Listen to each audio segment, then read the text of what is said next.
A fault is a weakness, a defect, a fracture. Faults divide, tear, and consume. Here in the city of Chester's Chasm, we struggle to maintain that precarious balance over the precipice in the earth, in our lives, and in our hearts. This story is about 4 teenagers with faults of their own. The fault between my faith and freedom. The fault between my family and identity. The fault between my choice and my obligation. The fault between my life and death. As these fractures grow, we stand at the edge and ask, what must we sacrifice to sate the void's endless hunger? Is it possible that the answer lies within all our faults? Hello and welcome to All Our Faults, a Monster Hearts 2 actual play podcast. I am Mistress Winter, the MC for the series. This is the 4th and last of our Faulty Flashpoint Prologue series. Here we meet Michael, a lonely teenager hungry for excitement in all the wrong places.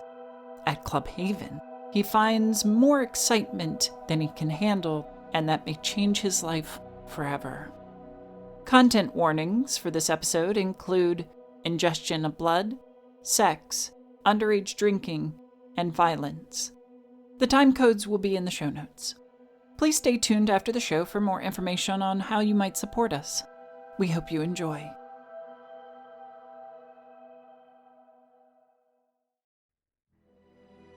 Faulty Flashpoint. Just his type.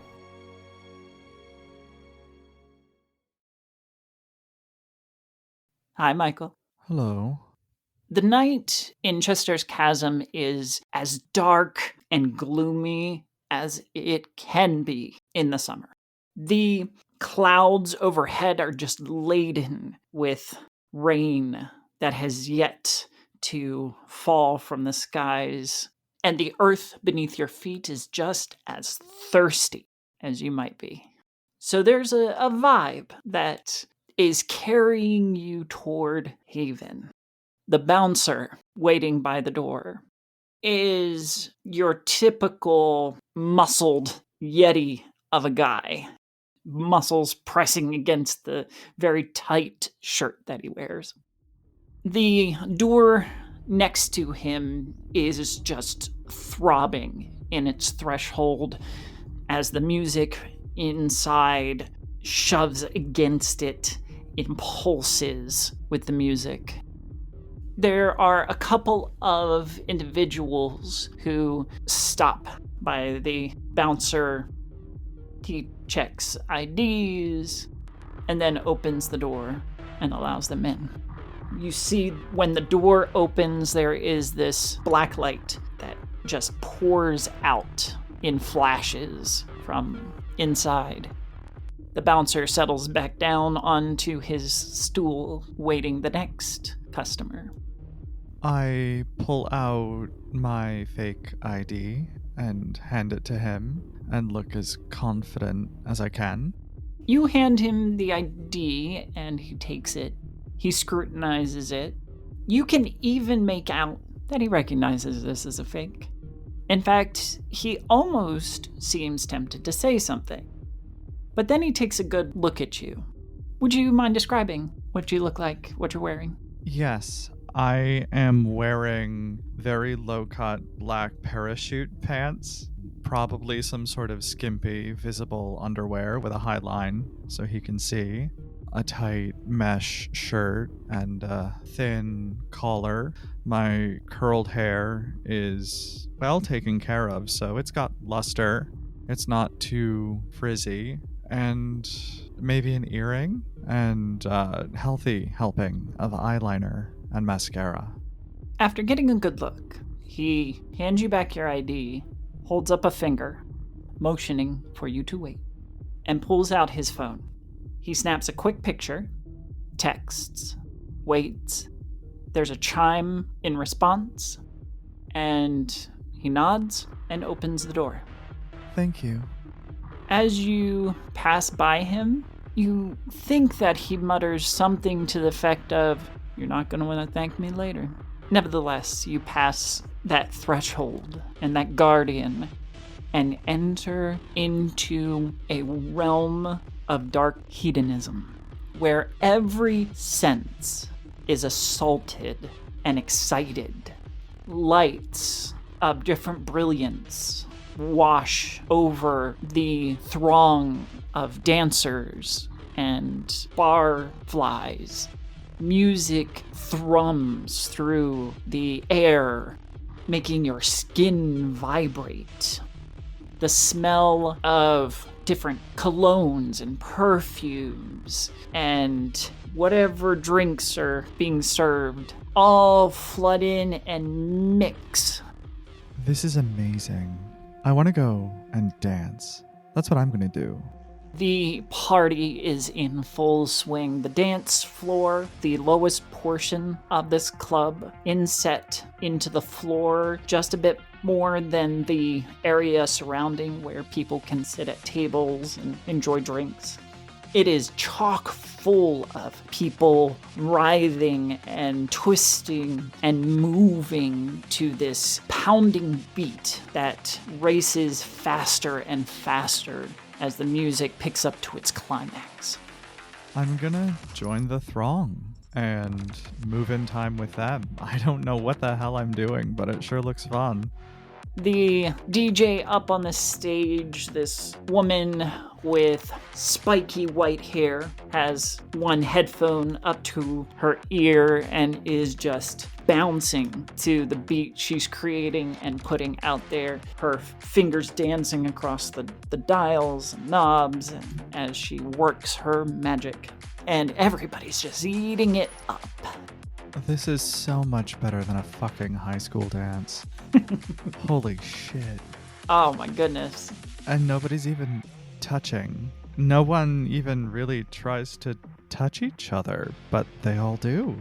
This is so different and awesome. The concept of personal space does not seem to exist on this dance floor.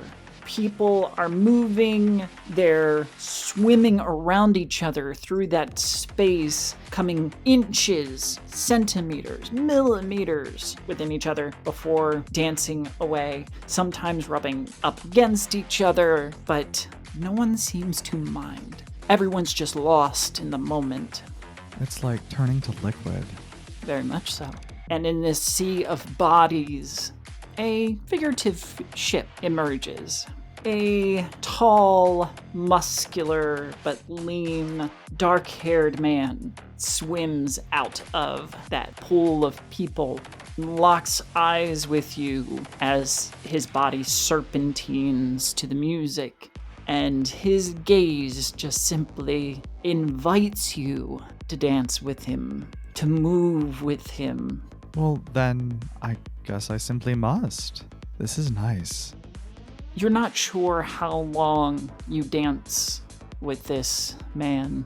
Your bodies dangerously close, but never quite touching. This teasing, flirtatious, yet very zen dance that you're in. But it seems like it goes on forever and is the shortest thing you've ever experienced at the same time. I have never felt like this before. Wow. Who are you? I'm Angelo, and you are Pretty Thing. Michael. Well, Michael, can I get you a drink? Sure, yeah. Very good. He gives a kind of come hither gesture and beckons you off the dance floor toward the bar. Okay. A woman works the bar, her dreads dancing about her shoulders as she zips back and forth up and down the bar, serving the thirsty customers who bombard her bar. She is graceful and swift in her work, seeming to pour or mix several drinks all at the same time, practically dancing up and down behind the bar herself. Angelo approaches, keeping an eye on you until the last moment when he has to turn away toward the bartender. In that moment, you feel a different set of eyes on you, And this feeling that washes over you is one of danger, but not the cold, frightening type of danger, the hot, make your knees weak kind of danger. I turn around. Where is it coming from? Somewhere?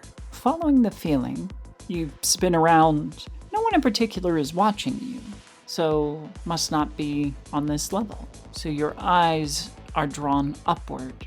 Just above the bar is a railing that marks the edge of the VIP balcony. Shit. Did I ever tell you about this bar in Providence, Rhode Island? I don't think so. You just reminded me. Oh my God. There's this gay bar, and back when we were in college, we used to go there because we were near Providence, and it had 3 floors, and it was just like this. So you'd walk in and actually up to the 2nd floor, which had a square cutout with a railing, and that's where the DJ would sit on the side. And all of like the middle-aged and like old gay men would like stand and leer at what I used to call the Sarlacc pit, where there was a box in the middle, and like all of the twinks would dance on the dance floor on the 1st floor, and all the like old men would like stand and like stare down at them like dancing. That's what this made me think of. That's why I had to laugh. That's amazing. That's perfect. I'm glad that I could bring a little touch of ironic reality into this. Yeah, amazing.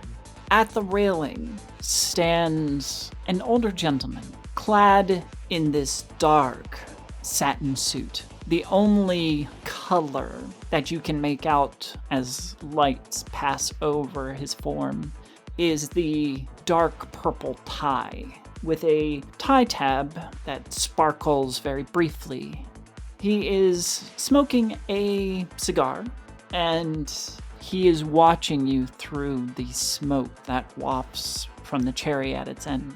As I look up, I'll make eye contact, and if he lingers looking at me, looking at him, I'll slowly raise my hand and wave, and then go back to looking at the bar. If Angelo's gaze was intense, this man's is tenfold. You can still feel it burning into your skull, into your core as you wait for the drink. Well, for once I feel seen. Huh. Wow.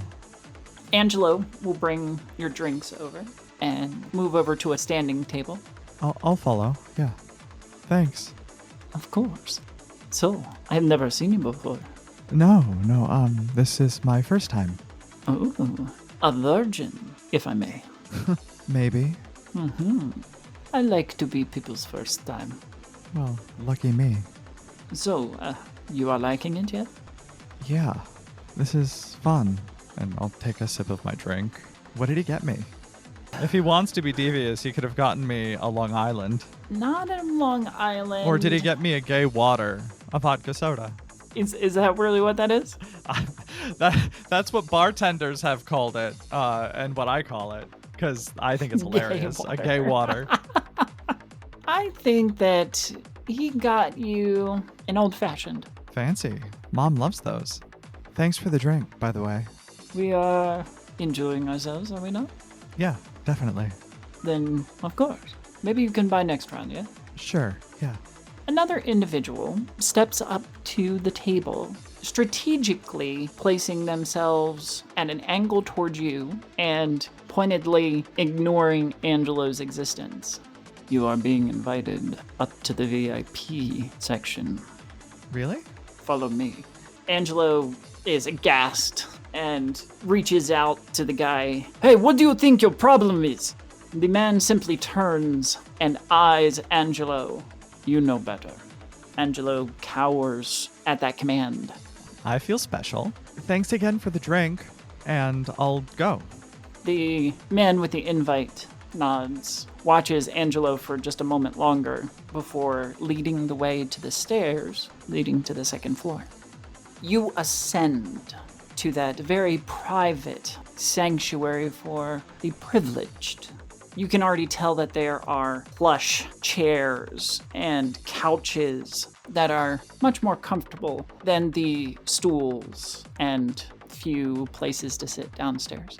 A couple of nicely lit tables provide surfaces for drinks, food, etc. And everyone up here, as few as they are, has an elevated level of fashion. You might even recognize a model or two lounging here and there. The man who invited you up directs your attention to the center couch on which reclines that man you saw at the railing. And I'll raise my hand again and wave like I did before. There is a bit of a smirk underneath his well-trimmed beard, and he gently pats the couch next to him. Okay, and I'll sit. His arm slips around the back of the couch, around your shoulders. Good evening. With a shiver down my back, I'll turn my head to him and go, "Hi, I'm Michael." Like the angel. You look like an angel. Thank you. Thanks. Tell me, does this angel fly? Or does this angel fall? I think he falls. Ah, There's no point in being good all the time. good, bad. These are mere words. I'm more interested in choice, freedom, privilege. Oh? Does all of these bring me pleasure? What brings you pleasure? I don't know, but I'd love to learn. I'm glad to hear you say that. Can you teach me? Oh, I am the best teacher. And all the while, his hand has begun to creep over your shoulder, touching very lightly, stroking your skin through that fishnet top. And Michael's gonna find it very hard to concentrate. Michael is absolutely going to allow him to do this. And I suppose his hands will wander too. Encouraged by your subtle yet positive response, the caressing becomes more apparent, and his nails even begin to dig in just so lightly as to cause the slightest twinge of pain. Of course, I also like pleasure in pain.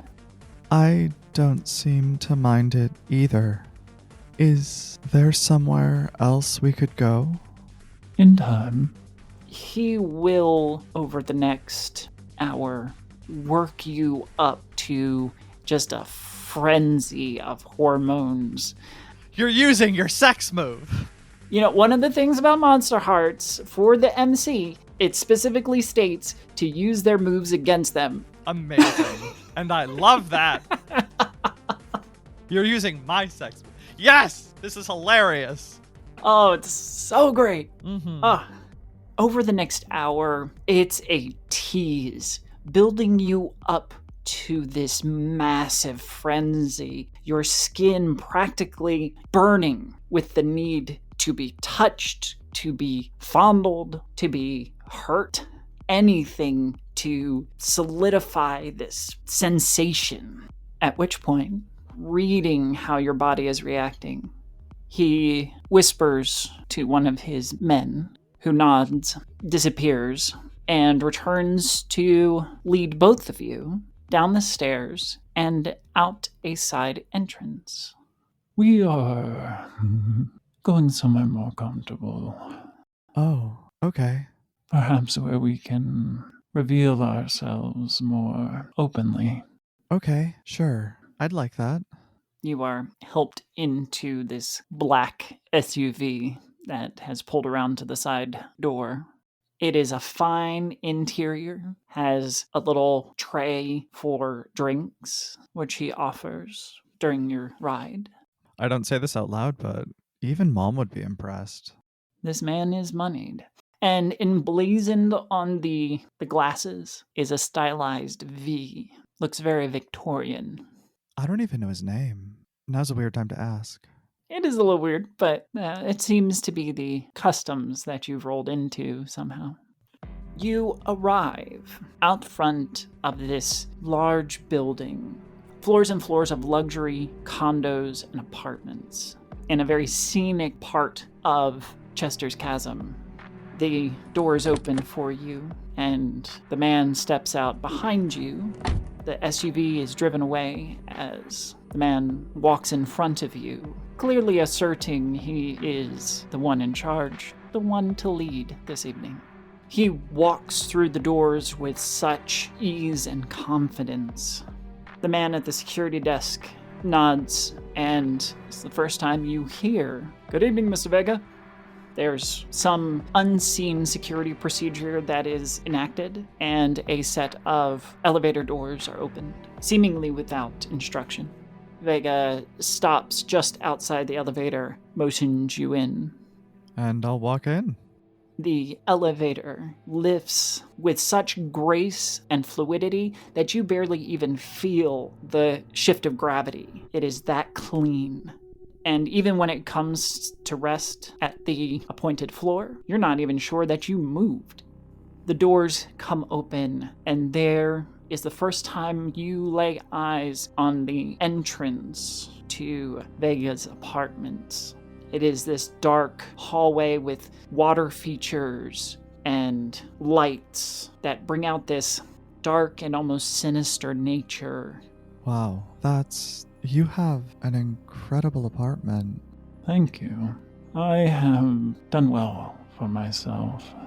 And he will lace your arm through his and lead you to this large, opulent study office. All things in one, as there are walls of books. There's this ornate desk made of dark wood, comfortable chairs, large windows that look out over the city, creating this beautifully surreal portrait. It's really pretty from up here. Yes, it is. You know that when he says that, he's not looking at the city. And I'll turn from looking out the window to looking at him. When you turn, you find that he is standing right on top of you. Oh, hi. His hand is at your throat, his nail gently biting at your skin. Sweet thing. I'll stroke his arm and look him in the eye.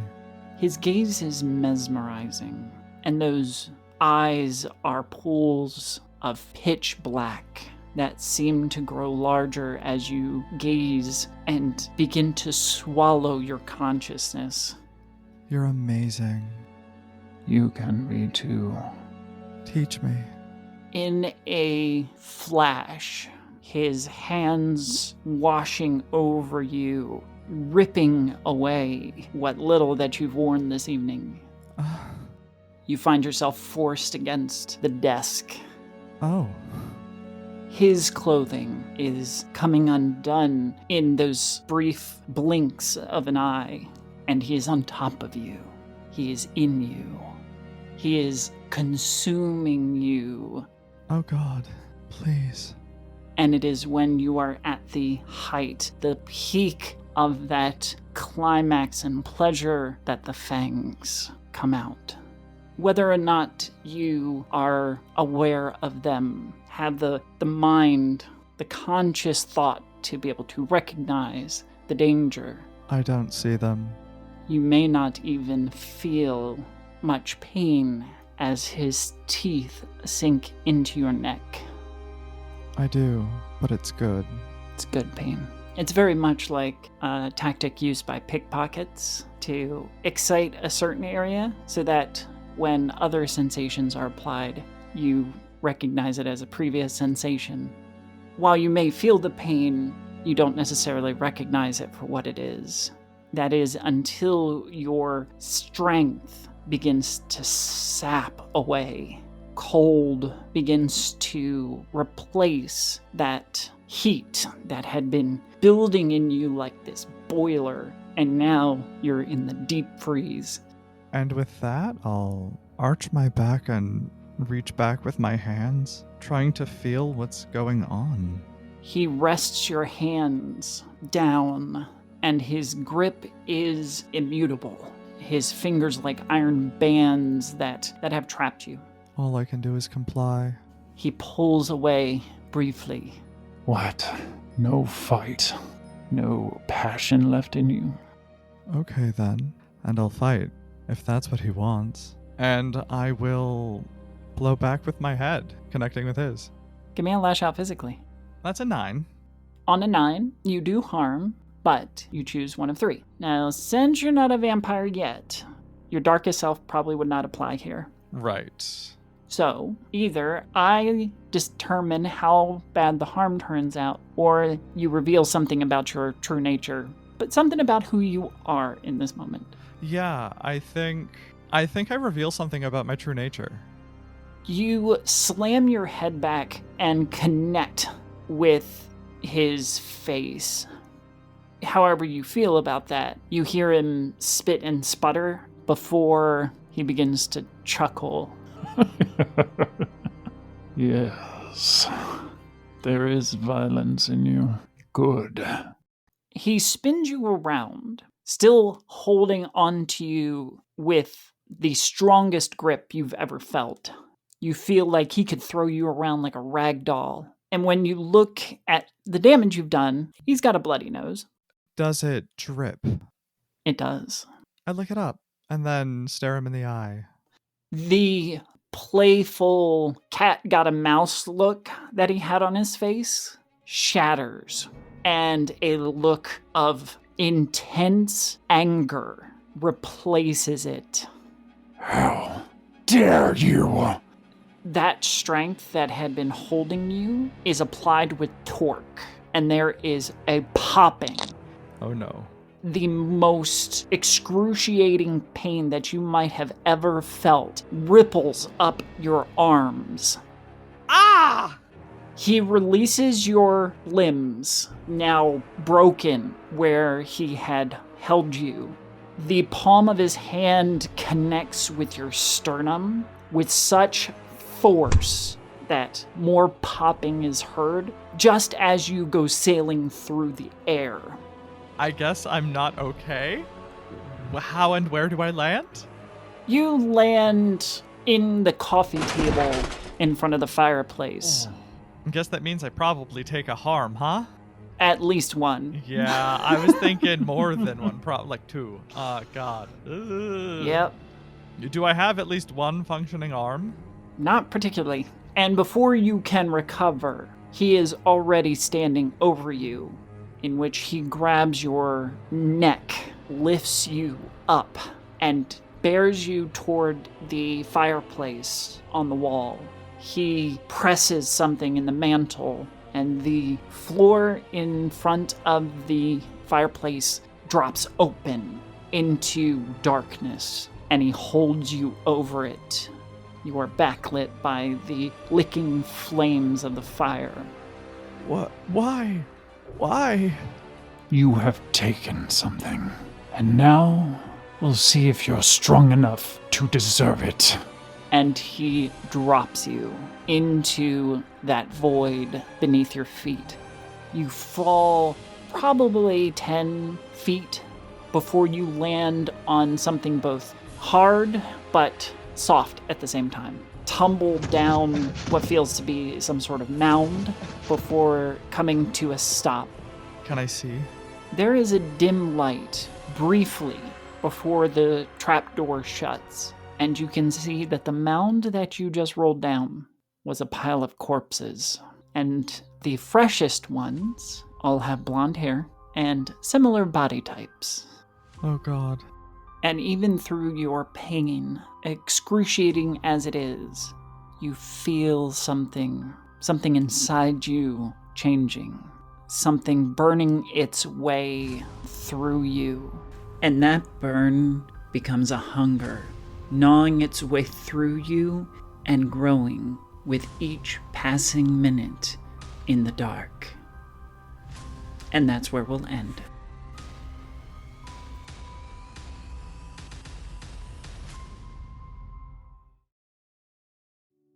Thank you so much for listening to our final All Our Faults prelude.